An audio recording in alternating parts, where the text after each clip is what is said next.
Hi.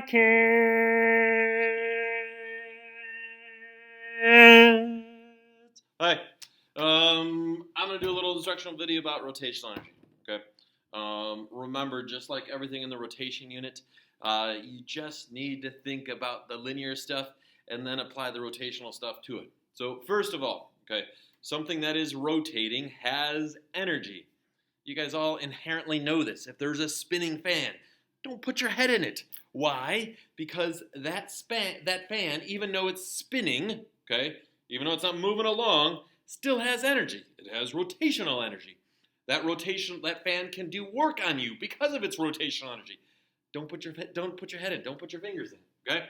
If you think about first semester, our equation, the linear equation for kinetic energy was 1/2 mv squared. Okay, so let's do the rotational equivalent to this. Well, the rotational to this is going to be K, but sometimes we'll call that KR because, hey, I want to make sure we understand there's a difference between this and this. Sometimes we call this KT, okay, like translational, but again, we just got to make sure there's a difference between them. Well, what's the rotational equivalent to mass? Oh yeah, inertia is rotational inertia. What's the rotational equivalent to speed? Oh yeah, angular speed. So there is our rotational equivalent to that. Remember, and if you don't understand why, watch a previous one of my videos about rotational energy and when it's something rolls without slipping. Remember, if it does roll without slipping, there's going to be very little heat that's produced. And then otherwise, really truly the key to these problems is understanding and drawing a good picture. So I'm going to go through 2 different examples with you just to make sure you guys understand what I mean.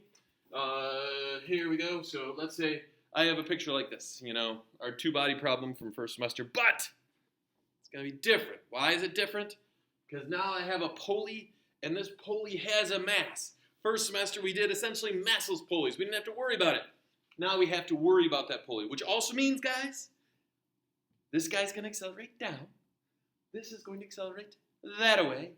So this is going to accelerate that away. Oh yeah, that would be counterclockwise. Okay, which means, hopefully you remember, that tension would have to be bigger than that tension. Okay, draw an FB. But anyway, I digress, just because physics is awesome. So let's actually draw a good picture. So let's say this question was, how fast is this thing going to be moving right before it hits the ground? All right, so I have a situation. Here's my situation.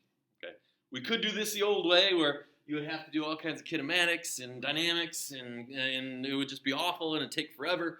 But the new way using energy is way, way, way faster. So let's draw a good picture. Here's my picture before.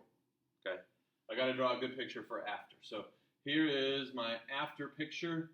M1 is moving this way.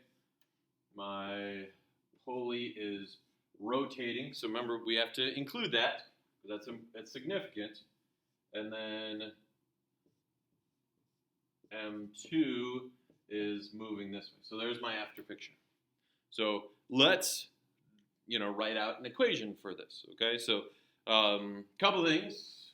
Okay, if we look at here, let's call this my zero height. My system would be the blocks, the pulley, earth, system. And so if I write stuff down, so what do I have over here? Well, I have the potential energy due to mass 1. I also have the potential energy due to the pulley. I also have the potential energy due to mass 2. Okay? Well, what do I have over here? I have the kinetic energy of this thing moving. So that's first semester kinetic energy. So I will call that translational kinetic energy from mass 1. I have this guy. Well, that guy is going to have also translational kinetic energy. I'll call that for 2. And then I got my pulley. Okay? So this is why you got to draw a good picture. Hey, this guy is moving, this guy's moving, this guy's moving. And the pulley is going to have rotational energy for the pulley. And then assuming that this is frictionless, if this wasn't frictionless, then it would depend on what our system is. If we included the surface, then you'd have heat over here. If you're not including the surface, then you'd have the work done by that friction. But if it's frictionless, then we don't have to worry about it. So this is going to be, whoop, sorry, not done. Careful. This also has potential energy. So UG for the pulley. And then this also has potential energy. And then you just say equals. Okay. Now, you'll notice this and this are the same. In fact, if you did not include them in your equation, that's okay. Why? Because they are the same. But it's important to understand this, if you call this 0, this does have potential energy.